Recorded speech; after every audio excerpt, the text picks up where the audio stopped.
अस्सलाम वालेकुम बच्चों। आज जो हम पेपर करने जा रहे हैं ये उर्दू 3248 का पेपर 2 है। ठीक है जी। और मैं कुछ ऐसे तरीके बताऊंगा कि जिससे आप इस पेपर को आसानी से हल कर सकते हैं। और इसके क्वेश्चंस को जो है मैं सीरीज में करके बताऊंगा कि किस तरह आप इसे बआसानी सॉल्व करके अच्छे मार्क्स ले सकते हैं। तो पहला क्वेश्चन जो हमारे पास यहाँ पर मौजूद है, जरा इस पर नजर डालते हैं। तो पहला क्वेश्चन हमारे पास क्या कहता है कि नीचे दिए गए जुमलों को फेले मुस्तकबिल में तब्दील करें। इसका मतलब एग्जामिनर हमें क्वेश्चन देगा किसी और टेंस में। हो सकता है वो प्रेजेंट टेंस में दे दे, हो सकता है वो पास्ट टेंस में दे दे। तो हमें इन जुमलों को कन्वर्ट करना होगा फ्यूचर टेंस में। ठीक है। तो सबसे पहला जुमला यहाँ पर मिसाल का एग्जामिनर हमेशा देता है। मिसाल का जुमला पढ़ने की कोशिश करते हैं। मिसाल का जुमला क्या कहता है? शायद नादिर स्कूल नहीं आया था। ठीक है। अब यहां पर ये बता रहे हैं कि ये पहले हमें जज करना पड़ेगा कि ये जो जुमला है ये कौन से टेंस का है, यानी कि एग्जामिनर का दिया हुआ क्वेश्चन कौन से टेंस में है। तो क्योंकि इसमें लिखा हुआ है आया था, इसका मतलब ये पास्ट टेंस में है। अब हमें इसे फ्यूचर टेंस में कन्वर्ट करना है। तो जब भी फ्यूचर टेंस में कन्वर्ट करना होगा तो एक बात याद रखो, पूरा जुमला नहीं बदलेगा, कुछ स्पेसिफिक वर्ड्स बदल जाएंगे। जैसे इन्होंने नीचे इस जुमले को कुछ स्पेसिफिक वर्ड से कैसे बदल दिया। शायद नादिर स्कूल नहीं आएगा, तो ये जो आया था ये चेंज हो गया आएगा में, तो ये फ्यूचर टेंस में चेंज हो गया। ये बासानी एग्जामिनर ने आपको एक मिसाल का जुमला दे दिया और आपको कहा कि अब आप इसे कन्वर्ट करें। आगे चलते हैं प्यारे बच्चों, और पहला जो सेंटेंस है उसे सॉल्व करने की कोशिश करते हैं। तो यहां पर हमारे पास पहला सेंटेंस भी मौजूद है। मेरी सालगिरह पर केक अम्मी ने बनाया था, यानी कि किसी की सालगिरह थी उस पर अम्मी ने केक बनाया था। अब क्योंकि इसके एंड में था आ रहा है तो इसका मतलब ये पास्ट टेंस का जुमला है। अगर मुझे इसे कन्वर्ट करना है प्रेजेंट फ्यूचर टेंस में, तो हम इसको फ्यूचर टेंस में कैसे करेंगे? मेरी सालगिरह पर केक अम्मी बनाएंगी। ठीक है। बनाएंगी से जो है ये फ्यूचर टेंस में चेंज हो जाएगा। तो बनाया था को हमने चेंज कर दिया बनाएंगी में। तो हमारे पास ये 1 मार्क्स हमें बासानी मिल गया। ठीक है। उसके बाद दूसरे सेंटेंस पर हम चलते हैं प्यारे बच्चों। तो दूसरा सेंटेंस हमारे पास क्या है? ईद के करीब बाजार में भीड़ बढ़ जाती है। यानी कि ये कह रहे हैं कि जब ईद आती है तो बाजारों में रश बढ़ जाता है। ठीक है। ये प्रेजेंट टेंस का जुमला है। तो इसे फ्यूचर टेंस में हम कुछ इस तरह कन्वर्ट करेंगे, जरा गौर करना। ईद के करीब बाजार में भीड़ बढ़ जाएगी। मैंने क्या चेंज कर दिया प्यारे बच्चों? बढ़ जाती है की जगह मैं कह रहा हूं बढ़ जाएगी। बढ़ जाएगी का मतलब ये फ्यूचर टेंस में चेंज हो गया। अगर आप ये मेरी तरह सही अटेम्प्ट करते हो 1 मार्क्स और आपका हो गया।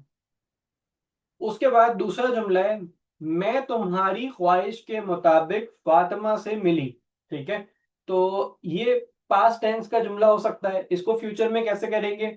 मैं तुम्हारी ख्वाहिश के मुताबिक फातिमा से मिलूंगी। ठीक है। मिली को हमने चेंज कर दिया मिलूंगी में, तो उससे क्या हुआ? ये फ्यूचर टेंस में हो गया, तो यहां आपको 1 मार्क्स और मिल गया। उसके बाद है अली मुसव्विरी सीखने में बहुत दिलचस्पी लेता है। यहाँ पर क्या बताएंगे? इसको चेंज कैसे करेंगे? पहले जज करो ये जुमला है कौन से टेंस में। सर ये जुमला है पास्ट टेंस में, तो इसको कैसे चेंज करेंगे? अली मुसव्विरी सीखने में बहुत दिलचस्पी लेगा। लेता था को हमने चेंज कर दिया लेगा में, तो ये जो है फ्यूचर टेंस में कन्वर्ट हो गया। इसी तरह 1 मार्क्स आपको और मिल गया। उसके बाद क्या है? ट्रैफिक की वजह से मुझे देर हो गई। ठीक है। अच्छा, अब इसको जो है फ्यूचर टेंस में कैसे करेंगे? ट्रैफिक की वजह से मुझे देर हो जाएगी। हो गई की जगह हमने इसको कन्वर्ट कर दिया हो जाएगी में। ठीक है। तो इस तरह हमारा ये जो जुमला है ये कन्वर्ट हो गया और 5 मार्क्स हमें मिल गए। अच्छा बच्चों, पांचों के पांचों जुमले हमने सॉल्व कर लिए। अब मैं यहाँ पर एक बेसिक टेक्निक आपको बताने लगा हूं कि देखो, अगर तुम लोग इस पेपर नंबर 2 में ये 5 मार्क्स सही कर लेते हो ना, तो बहुत अच्छे चांसेस हैं कि तुम लोग अच्छा ग्रेड स्कोर करोगे, क्योंकि ये फ्री के नंबर होते हैं। और ये बहुत इंपॉर्टेंट है कि आप जो है ये फ्री के नंबर ग्रैब करना सीखो। ठीक है। अच्छा जी। इसके बाद क्वेश्चन नंबर 2 हमारे पास आता है फिल इन द ब्लैंक्स वाला। देखो मॉडर्न पेपर पैटर्न जो अभी चल रहा है उसमें ये 10 मार्क का क्वेश्चन आता है, क्योंकि मैंने 2021 का पेपर उठाया है तो ये जो है 5 मार्क्स का यहाँ पर गिवन है, लेकिन है फिल इन द ब्लैंक्स ही, प्रैक्टिस करने के लिए बहुत अच्छा है। तो लिहाजा इस क्वेश्चन में करना क्या है बेटे, इस क्वेश्चन में फिल इन द ब्लैंक्स दी हुई है, फिल इन द ब्लैंक्स को फिल आउट करना है। Sir fill in the blanks को कैसे फिल आउट करें बेटा, नीचे ये ऑप्शंस दिए हुए इस बॉक्स में, इन्हीं में से कुछ वर्ड्स यहाँ पर आएंगे, तो देखते हैं और कोशिश करते हैं इसको सॉल्व करें। तो यहाँ पर हमारे पास क्या लिखा हुआ है, अमूमन जब बच्चा किसी मसले या डैश का शिकार होता है। अब हमें सूटेबल वर्ड देखने हैं कि नीचे से सूटेबल वर्ड यहाँ पर क्या आ सकता है। तो यहाँ पर हम देखेंगे कि अमूमन बच्चा किसी मसले या रहनुमाई का शिकार होता है। देखो रहनुमाई का मतलब तो है गाइडेंस, तो मसले या रहनुमाई तो नहीं आता। उसके बाद सेकंड वर्ड है परेशान। अब इसको मैं आपको जुमले में फिट करके बताता हूं। अमूमन बच्चा किसी मसले या परेशान का शिकार होता है, ये फिट नहीं बैठ रहा। अगर यहाँ परेशानी का वर्ड होता तो मैं कहता ये ठीक है, लेकिन यहाँ वर्ड है परेशान, तो ये भी ठीक नहीं है। ठीक है, और भी आप इसमें चेक करोगे, जो मुझे यहाँ समझ में आ रहा है वो वर्ड है उलझन। ठीक है, तो अमूमन बच्चा किसी मसले या उलझन का शिकार होता है। सर उलझन का मतलब क्या होता है, उलझन का मतलब होता है किसी वरी में होना, ठीक है, किसी बेचैनी में होना। तो 11th का आंसर हमारे पास होगा उलझन। आगे चलते हैं। तो वालिदैन इसकी फौरी मदद करना चाहते हैं। ठीक है, माहिरीन का कहना है कि ये तर्ज अमल डैश नहीं है, यानी कि एक्सपर्ट ने क्या बोला कि ये जो तरीकेकार, तर्ज अमल का मतलब होता है ये जो तरीका वालिदैन अपनाते हैं ये डैश नहीं है। तो ये क्या नहीं है, सूटेबल नहीं होगा। अब सूटेबल का वर्ड हम उर्दू में देखते हैं, मशवरा नहीं आएगा, इंसाफ, हिफाजत, मुनासिब, ये सब भी नहीं है। ये तर्ज अमल, सॉरी, ये वर्ड यहां पर आएगा मुनासिब नहीं है। ठीक है, तो 12th का आंसर हमारे पास होगा मुनासिब नहीं है। उसके बाद क्या लिखा हुआ है, वालदैन को चाहिए, इसको मार्क कर लेते हैं यहां से, वालदैन को चाहिए कि बच्चे को खुद काम करने का मौका दें ताकि इसमें डैश पैदा हो। ठीक है, अब यहां पर क्या पैदा हो बच्चे के अंदर, हम आम जबान में बोलते हैं अगर बच्चे खुद काम करेंगे तो बच्चों के अंदर जो है वो कॉन्फिडेंस पैदा होगा। कॉन्फिडेंस का दूसरा नाम उर्दू में क्या है बेटे, खुद एतमादी। ठीक है, अगर कॉन्फिडेंस पैदा होने का मतलब है खुद एतमादी, उर्दू में कॉन्फिडेंस और खुद एतमाद, इंग्लिश में कॉन्फिडेंस, उर्दू में से खुद एतमादी यानी कि सेल्फ कॉन्फिडेंस कहते हैं। तो हमारे पास 13th ब्लैंक का आंसर खुद एतमादी है। उसके बाद है ज्यादातर ऐसी सूरत हाल में बच्चे की डैश कर देना ही काफी होता है। अब यहाँ पर डैश को फिल करना है, बच्चे की क्या कर देना काफी होता है। ठीक है, तो यहाँ पर जो आंसर बन रहा है वो है रहनुमाई।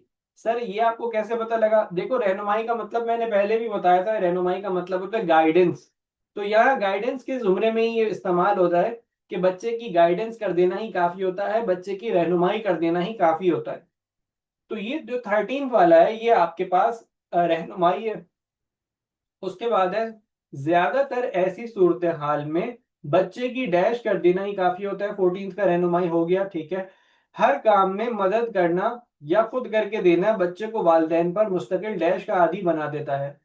अगर अब हमारे जो वालिदैन हैं वो हर काम हमें खुद करके देते रहेंगे तो फिर क्या होगा, हम मुस्तकिल तौर पर जो है वालिदैन पे डिपेंडेंट हो जाएंगे। ऐसा ही है ना बच्चों।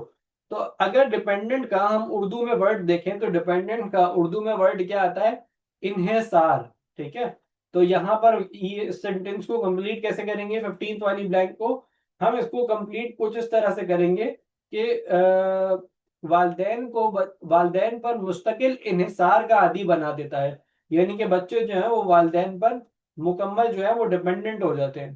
ठीक है, तो यहाँ पर हमारे ये 5 ब्लैंक्स कंप्लीट हुए बच्चों, और ये आप आसानी से कर सकते हो, लेकिन इसके लिए थोड़ी प्रैक्टिस की जरूरत है।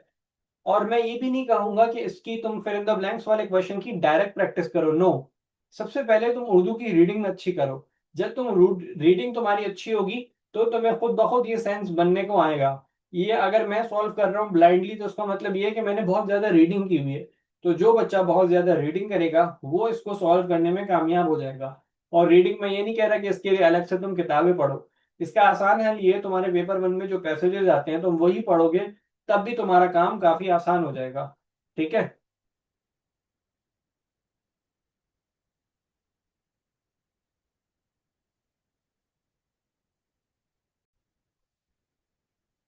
अच्छा बच्चों, जो थर्ड क्वेश्चन हमारे पास आता है पेपर में वो है मुल्क की तरक्की में खेलों का किरदार, यानी कि ऐसे हमारे पास थर्ड क्वेश्चन के तौर पे आता है। सर ऐसे कितने मार्क्स का होता है? तो ऐसे जो है मॉडर्न पेपर पैटर्न में 20 मार्क्स का आता है। 10 मार्क्स इसमें कंटेंट के होते हैं, बाकी जो है आपकी वोकेबलरी इडियम्स वगैरह इसमें जज किए जाते हैं। देखो वोकेबलरी इडियम और इमला ये सब चीजें बाद में आएंगी। सबसे पहले ऐसे में अगर कोई चीज इंपॉर्टेंट है तो वो ये इंपॉर्टेंट है कि आप जो है ब्रेनस्टॉर्म कितना करते हो।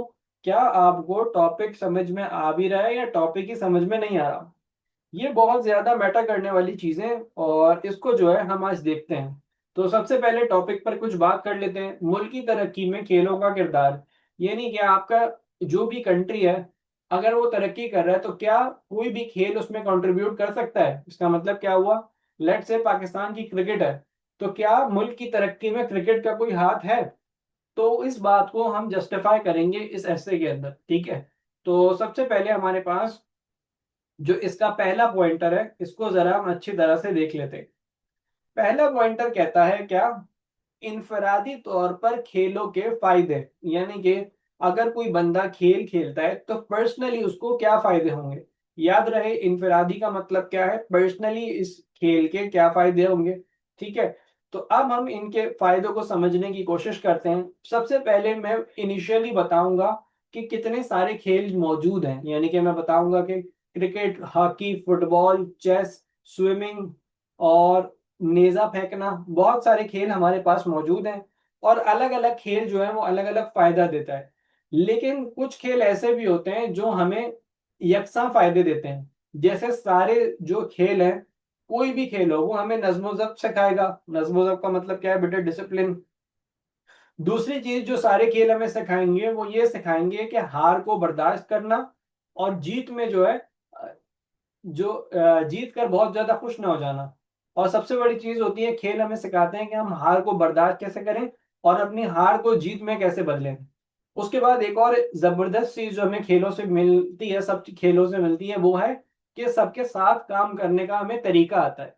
तो ये कुछ कुछ बेसिक चीजें हैं, जैसे खेल नज्म ज़ब्त सिखाते हैं। दूसरी चीज जो है मैंने आपको बताया, खेल जो है वो हार को सहना सिखाते हैं। और खेल जो है हमें लोगों के साथ मिलजुल कर काम करने की आदत डालते हैं। ठीक है। अच्छा, उसके बाद इनफरादी अगर हम फायदों पे आ जाएं कि हर खेल के क्या फायदे हैं, तो अगर हम फुटबॉल खेलते हैं तो हमारी टांगें और पूरा जिस्म बहुत मजबूत रहेगा, और हमें दिल की बीमारी से बचे रहेंगे क्योंकि फुटबॉल में भागना दौड़ना ज्यादा होता है। इसी तरह अगर हम स्विमिंग करते हैं तो उससे हमारे पट्टे बहुत मजबूत रहेंगे और हमारा जो सांस है वो भी काफी बेहतर रहेगा। इसी तरह अगर हम कोई ऐसा खेल खेलते हैं जैसे कि चेस या लूडो, जिसमें दिमाग का बहुत ज्यादा इस्तेमाल होता है, तो इसमें हमारा दिमाग जो है वो काम में आता है। और जब दिमाग काम में आता है तो पूरी जो हमारा जिस्म है वो अच्छी तरह काम करता है। तो ये कुछ इनफरादी तौर पर यानी कि पर्सनल लेवल पर मैंने आपको खेलों के फवाइद बताए। तो अब इसको ब्रेनस्टॉर्म करके आपने खुद से लिखने की कोशिश करनी है, और देखो कि आप जो है वो कितना लिख पाते हो।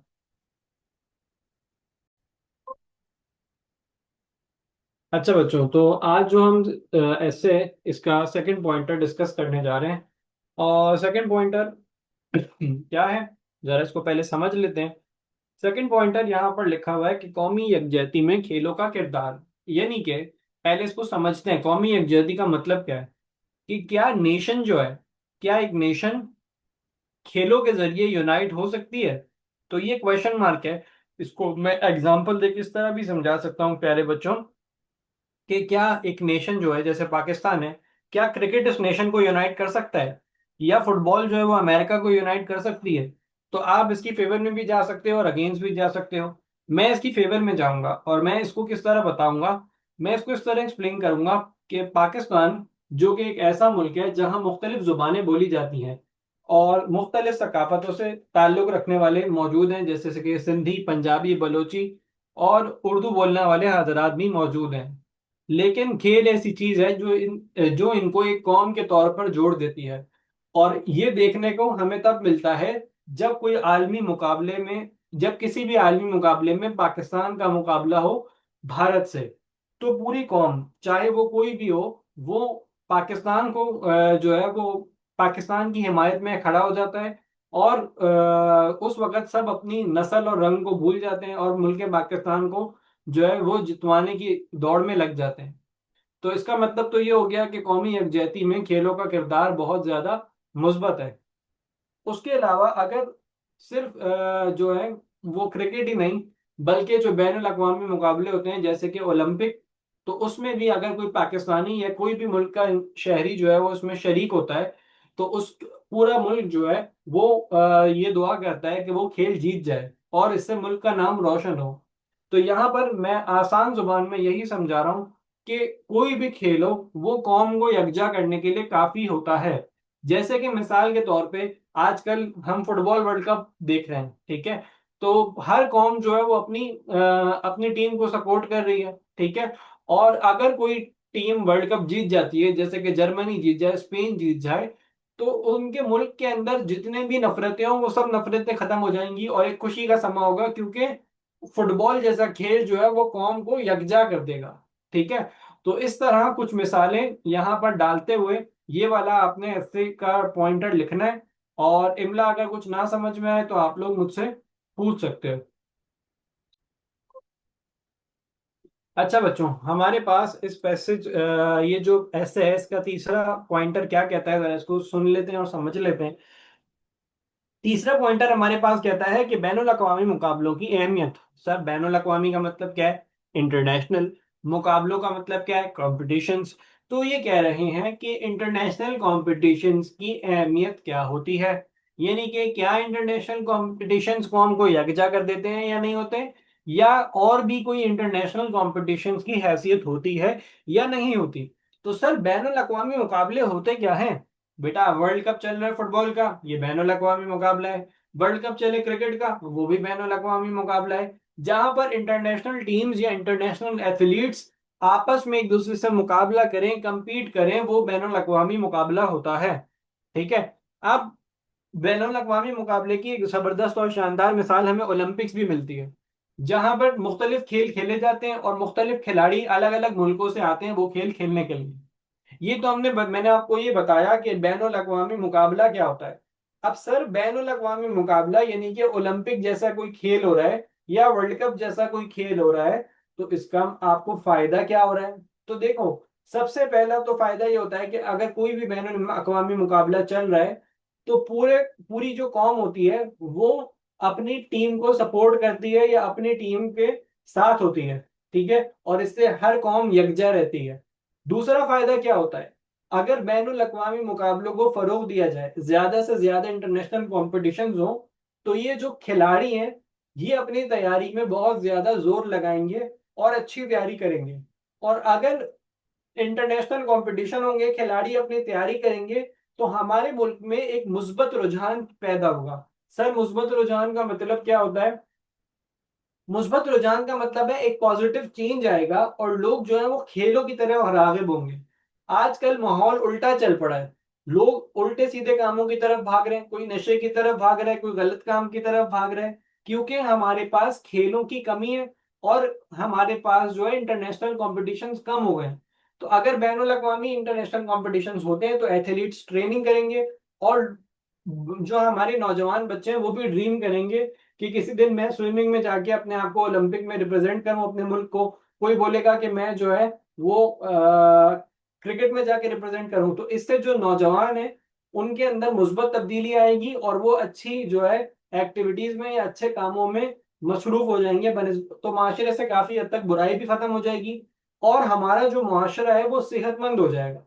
और बैनुल अक़वामी यानी कि इंटरनेशनल मुकाबलों का एक और फायदा भी क्या होता है कि इससे जब मुख्तलिफ मुल्कों से आए खिलाड़ी एक दूसरे से मुलाकात करते हैं, तो उन्हें पता लगता है कि पूरी दुनिया में लोगों की कौन कौन सी लोगों की तहजीब और सकाफत और जुबानें कैसी हैं। यानी कि अगर मैं जाऊंगा इंटरनेशनल कंपटीशन में, मुझे कोई इंग्लैंड का बंदा मिल गया, तो मुझे पता लगेगा कि इंग्लैंड में क्या होता है, या इंग्लैंड में लोग किस तरह रहते हैं, कौन सी जुबान बोलते हैं। तो ये चीजें मुझे वहां पर पता लगेंगी, यानी कि खिलाड़ी आपस में मेल जोल करते हैं, दूसरे की जबान और सकाफत के बारे में भी जानते हैं। और चौथा सबसे इंपॉर्टेंट पॉइंट बेटा बैनुल अक़वामी मुकाबलों में क्या आ जाता है कि जो कंट्री या जो मुल्क इन बैनुल अक़वामी कॉम्पिटिशन्स को होस्ट करता है, सबसे ज्यादा फायदा उसको होता है, क्योंकि वो बहुत ज्यादा पैसे कमाता है इससे। ठीक है, जो भी कंपनी कंपनी कह रहा हूँ, जो भी मुल्क वर्ल्ड कप होस्ट करेगा वो बहुत पैसा छापेगा, जाहिर है। ठीक है, तो अब मैंने आपको 4 पॉइंटर्स बताए। पहला तो ये फायदा होता है कि पूरी कौम यकजा हो जाती है अपनी अपनी टीमों के लिए। दूसरा ये बताया कि मुस्बत रुझान पैदा होता है, खिलाड़ी अच्छे से तैयारी करते हैं और नौजवान भी अच्छी तरफ लग जाते हैं, मुआशरे में बुराई खत्म हो जाती है। और लास्ट मैंने ये बताया कि जो मेजबान कंट्री होता है, जो ये सब मुकाबले करवा रहा होता है, तो वो क्या कहता है कि वो अच्छे खासे पैसे बना लेता है। तो ये सब चीजें मैंने आपको बताई। अब इसके ऊपर आप जो है एक पैराग्राफ जो है वो लिखो और मुझे सेंड करो।